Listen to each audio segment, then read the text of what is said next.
আমার পড়ানো আছে, ওরও পড়ানো আছে। দেখতেই পাচ্ছ কটা বাজে, ঘর সব পরিষ্কার হয়ে গেছে। এখন সব সোফার পরে ডাম্প হয়ে আছে, সেই সোফার জিনিসপত্রগুলো এদিক ওদিক ওপরে ওদিকে ওয়াশিং মেশিন মানে এদিক ওদিক করবে। ওয়াশিং মেশিনে জল ঢুকে দিচ্ছে, জামা কাপড় কাচতে দেবো, বিছানার চাদর টাদর তোলা হচ্ছে দুই ঘরে। তারপরে আরও রান্নাঘরের দিকে আসবো। শ্বশুরমশাই বাজারে গেছে, গেটে তালা দিয়ে, যেহেতু দাদা বাড়ি গেছে আজকে, আর শাশুড়িমা বাইরে ঘোরাঘুরি করছে। তাই এবার উনি বাজার থেকে না আসলে কি করবো না করবো কিছু বুঝতে পারছি না। আজকে শনিবার, নিরামিষের ঘটনা তোমরা জানো। তো দেখতে দেখো চোখ রাখো কি হতে চলেছে না হতে চলেছে। একটু বাইরে বেরোবো, আর সবই আছে কাজকর্ম, আগে পড়াবো, পড়ি টড়ি নিয়ে বাইরেরও কাজ আছে, আবার ভেতরেরও কাজ আছে। বুঝতেই পারছো মাসের প্রথম বলে কথা, মাসের জিনিসপত্র কিছু কেনাকাটা আছে, এইসব তো চলতেই থাকবে। তারপরে কি হয় না হয়। তারপরে কালকে রাতেও তোমাদেরকে জানিয়েছিল যে জেঠু ফিরেছে কি না ফিরেছে, আমরা ঠিক সেভাবে যোগাযোগ করে উঠতে পারছি না। যতবারই ও শঙ্খকে ফোন করতে যাচ্ছে, মানে ভাইয়ের বন্ধুকে, হয় ওর ফোন বিজি, নইলে ওর অফিসের ফোন চলে আসছে, এরকম করে করে কালকে মানে হয়নি। আমি যতবারই জিজ্ঞাসা করছি হ্যাঁ করবো করবো, তারপর আবার যখন করতে যাচ্ছে হয় এটা, মানে নানা রকম ভাবে সেই জায়গাটা একদম ব্লকেজ হয়ে যাচ্ছে, মানে কোনো রকম ভাবে কমিউনিকেশন করা যাচ্ছে না। তারপর রাত্রিবেলা আমাকে বললো ফোন করবো, তখন আমি বললাম এত রাতে আর করতে হবে না।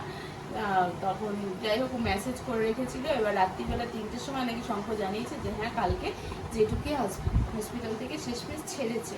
তো যাই হোক এই খবরটা আপাতত পেলাম। এখন আজকে একবার পরে যেটির সাথে কথা বলবো কী হয়েছে না হয়েছে, বা আবারও পরে হসপিটালে যেতে হবে নাকি, কারণ ডাক্তার বলছিল এরপরে আবারও যেতে হবে, আবার ওখানেই নেবে নাকি অন্য জায়গায় নিয়ে যাবে।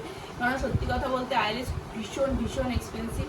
আর মেডিক্লেমের কার্ডের কি খবর, শেষ হয়ে গেছে নাকি, মানে এতদিন আমার হাজব্যান্ড যখন ভর্তি ছিল সেখানে মাত্র 5 দিন না 6 দিন ছিল, তাতেই তার মেডিক্লেমের থ্রুতে 80-90 হাজার টাকা বিল হয়ে গেছিল।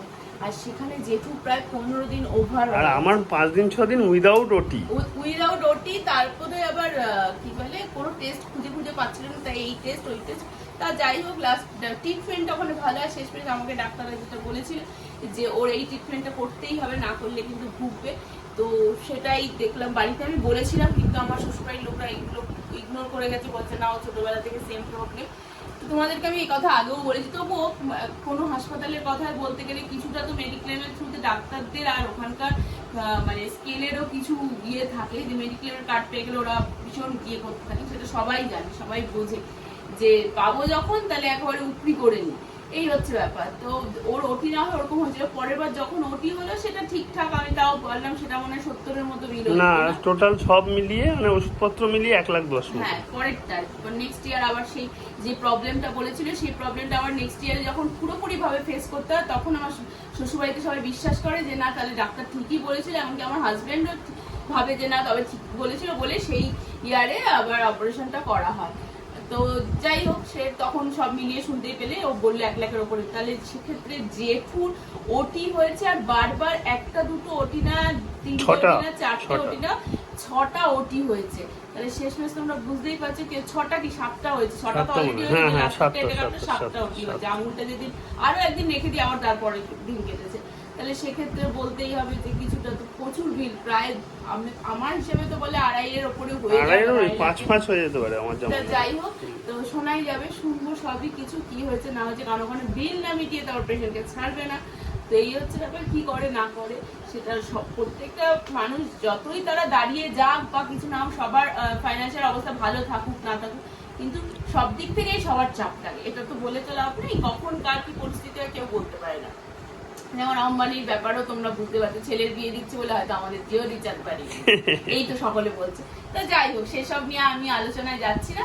তো তোমরা সারাদিনের জন্য চোখ রাখো, অনেক কথা সকালেই বলে ফেলেছি। এবার কাজের দিকে যাই, কাজগুলো ঝাপাঝাপ যাবে, কারণ এক্ষুনি সুমিত চলে আসবে, একজনকেই পড়ানো আছে, ও যেহেতু শুক্রবার করে আসে না তোমরা তো জানোই। তো ওকে পড়িয়ে টড়িয়ে নিয়ে ঘরের কাজকর্মগুলো সারবো, তারপরে ও যতটা পারবে কথা বলবে, ওরও পড়ানো রয়েছে, ছাত্রী আসবে আর নতুন এক ছাত্র আসবে। ঠিক আছে তাহলে আমি পরে কথা বলছি। আমার স্টুডেন্ট এখনো ঢোকেনি, ওর স্টুডেন্ট অলরেডি পড়তে চলে এসছে, ওই আমার স্টুডেন্টও ঢুকছে। হ্যাঁ গেট খুলে মেয়েটি ঢুকলো, ও আসছে। ওই ঘরে যাও, ওই ঘরে তো বসো। আমার পড়ানো জাস্ট নাও কমপ্লিট হলো, ওরও স্টুডেন্ট পড়ে চলে গেল সুমিত এইমাত্র, দিয়েও এখন রান্না বান্না স্টার্ট করে দিয়েছে অলরেডি। এই যে বসিয়ে দিয়ে আবার একটু ওদিকটাতে গেল কোনো কাজেতে, ওনার ওয়াশিং মেশিনটা কাছাকাছি হয়ে গেছে, সেটাকে নামাতে গেল। যাই হোক বন্ধুরা রান্না বান্না কমপ্লিট হয়ে গেছে, গ্যাস ফ্যাস মোছা টোছা সব কমপ্লিট করেছি, ভাতও লাগিয়ে দিয়েছি। আমাদের শাশুড়ি খাওয়াটা হয়ে গেছে। তো দেখিয়ে দিই এক ঝলক তোমাদেরকে কী রান্না হয়েছে। এই যে তোমার কাঁঠালটা খেয়ে নিও। খেয়ে নেবো। আচ্ছা, এই যে এখানে আছে পটল ভাজা, পোস্ত, ঝিঙে আলু পোস্ত, আর একটু বিউলির ডাল, আর এখানে আছে পনির, আর এখানে আছে সোয়াবিনের তরকারি। এই হয়েছে আপাতত আজকের রান্না। আর একটুখানি মায়ের কাছে যাবো, তার জন্য একটুখানি মায়ের জন্য পরে নিয়ে নিয়েছি। আর তুমি ওই অপর্ণাদের দেওয়া কাঁঠালটা কমপ্লিট করো। আমি আবার আজকে এক পোয়া খেয়েছি, সেদিনকে খেয়েছি, খেয়ে নাও। ঠিক আছে, ভালো লাগলো, কিছু করার নেই, ডায়েট মাথায় রাখতে হবে। চলো এবার স্নান ধান করতে হবে, একটু পরে রান্না করতে হবে, আর ব্লগ পোস্ট করতে হবে, বন্ধুদের ব্লগটা দেখাতে পোস্ট করে বেরোতে হবে। হুম। তাতেই করো, দেখি নাও। তোমাদেরকে একটা কথা বলা হয়নি, চলে এসেছি আমি আর ও মধ্যমগ্রামেতে অনেক মোবাইল স্টোরেতে বাবার জন্য একটা মোবাইল কিনতে। এই দেখো মোটোরোলা G60 ফোনটাকে নিলাম। এখন আপাতত বুট ঠুট করে ইনিশিয়াল দেখিয়ে দিচ্ছে, বাড়ি গিয়ে আমি কনফিগার করে দেবো। বাবাকে দেওয়ার জন্য এই ফোনটাকে কিনলাম, অনেকদিন ধরে নেবো করে নেওয়া হচ্ছে না। এই দেখো মোটোরোলা G60 5G ফোন, তো আশা করি ভালোই চলবে, ঠিকঠাক চলবে। আর এইটা আমার একটা ফ্রেন্ডও ব্যবহার করতো, ওর নাকি 3 বছর আপ হয়ে গেছে, ভালোই চলছে। তা সেটা জেনে আরও রিভিউটা দেখে আমি এটাই নিলাম, কোনো নতুন সেটের দিকে আর গেলাম না। এই যে এখন ফোনের বিল হচ্ছে, আপাতত বিল টিল রেডি হয়ে গেলে দেন এখান থেকে নিয়ে বেরোবো। এই দেখো পেয়ে গেছি হাতে ফোন, এবার বাড়ির দিকে যাব। তার আগে একটুখানি শাশুড়ি মায়ের কাছে যাবো, শাশুড়ি মায়ের কাছে গিয়ে তারপরে যাবো। আর ফ্লিপ কভারও ফোনটাতে লাগিয়ে দিয়েছি। আচ্ছা, ওই পথে তো দেখলেই এটা নেওয়া হলো। আর এখন মায়ের কাছে এসেছি, মাকে একটু দিয়ে নিই, দিয়ে বেরিয়ে যাবো। তারপর সারো সব। বাপিকে খেতে দেওয়া হয়ে গেছে আমার, আর ওর জন্য ও একটু দুপুরে রুটি টুটি রেডি করছে, বিশেষ করে আমার জন্য। আমি বলেছি একটু রুটি খাবো, তার রুটি টুটি সব রেডি করছে। ওদিকে বাবা এখন আপাতত খাচ্ছে। চলো তোমাদেরকে দেখাই। এই দেখো বাবা বসে গেছে খেতে, বাবা খাওয়া দাওয়া সারছে, বাবা খেয়ে নিক আর আমাদেরটাও রেডি হোক। চলে এসছে আমার দুপুরের লাঞ্চ, 3টে রুটি, এদিকে সোয়াবিনের তরকারি আর পনিরের তরকারি, আর ওদিকে ও লাঞ্চটাকেও সারছে। আজকে আমি একা যাচ্ছি। তো দুপুরবেলায় শুয়ে দুজনে একটু রেস্ট নিলাম। এখন ও একাই যাবে বলতে আমি দিয়ে চলে আসবো, কেননা আমার একটা অফিসের আর্জেন্ট মেল এসছে। যদিও আজকে অফিস নেই, কিন্তু সেই মেলটাকে শর্ট আউট করে দিতেই হবে আমাকে, তার জন্য এখন জিমে যাওয়া আমার হবে না।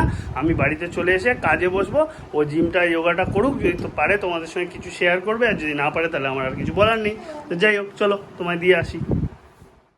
চলে এসেছি একা, জিমটা পুরো দেখো খালি খালি, ওইদিকে সব ছেলেরা করছে, আমি একা। এবার তাড়াতাড়ি শু পরে একটুখানি ট্রেডমিল সাইকেল করব। তো চলো তাড়াতাড়ি করে রেডি হয়ে যাই, একদম লেটস গো।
কাজের জন্য বাড়ি থেকে গেলাম ঠিকই, কিন্তু একটা কাজ করলাম। আজকে যেহেতু শনিবার, তো নিরামিষ হবে, তো আমার মনে হলো একটু চাউমিন হলে খারাপ হয় না। তো বাবাকে বললাম একটু চাউমিন নিয়ে আসলো। আমি এটাকে সেদ্ধ করে এখানে রেখে দিলাম, যেরকমভাবে ও শিখিয়েছিল সেইভাবে। আর তার সাথে একটুখানি এই সবজিগুলো কেটে রেখে দিলাম, পেঁয়াজ নেই, দেখতেই পাচ্ছ। বাকি কি করতে হবে আমি কিছু জানি না, সেই সব ও আসুক, এসে ও যা ডিসাইড করার করবে। এইটুকু আমার দ্বারা সম্ভব ছিল, এইটুকু করে আমি রেখে দিলাম। আমি চলে আসলাম বাড়িতে, কাজ বাজ সব ছেড়ে। ওর জিম অলমোস্ট হয়ে এসছে, এখন মনে হয় মেডিটেশন চলছে, তাই জিমেতে চলে আসলাম ওকে নিতে।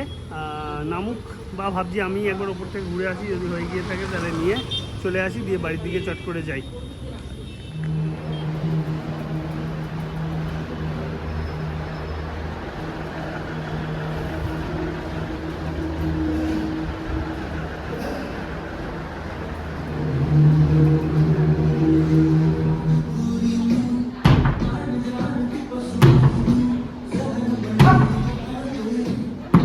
দাওয়া কমপ্লিট হয়ে গেছে, বাবা মায়েরও খাওয়া দাওয়া হয়ে গেছে, শুতে চলে গেছে অলরেডি। আমরাও খেয়ে দিয়ে উঠে দুজনে একটু কিছু সিরিয়াস দেখার ছিল, সেগুলো দেখলাম। শনিবারটা এইভাবেই কেটে গেল আজকে সারাদিন এটা ওটার মাধ্যমে। বাবা তো খুব আনন্দ পেয়েছে পেয়ে। যাই হোক, তোমরা তো দেখলেই, কিনতে গেছিলাম, দেখালাম তোমাদের সঙ্গে। তো আজকের দিনটা এখানেই শেষ করছি। কাল তোমার সাথে দেখা হবে নতুন ব্লগে নতুনভাবে। Tata, bye bye, good night. কিছু ভালো লেগে থাকলে প্লিজ লাইক শেয়ার কমেন্ট করো, সাবস্ক্রাইব করো, জানিও কেমন লাগছে। আমাদেরও তাহলে সেটা খুব ভালো লাগবে। আর এদিকে রইল শেয়ার মার্কেটের নেক্সট এপিসোডটা, ওটা সামনের সপ্তাহে আসতে চলেছে, যেটা থেকে তোমরা আরও অনেক ডিটেলস পেয়ে যাবে। প্লিজ অনেক সাপোর্ট করো, মানে ভালো করে দেখো পুরো ডিটেলসগুলো। আশা করি তোমাদের সবাইকার খুব কাজে লাগবে জিনিসটা। যাই হোক, চলো আজকের মতো গুড নাইট।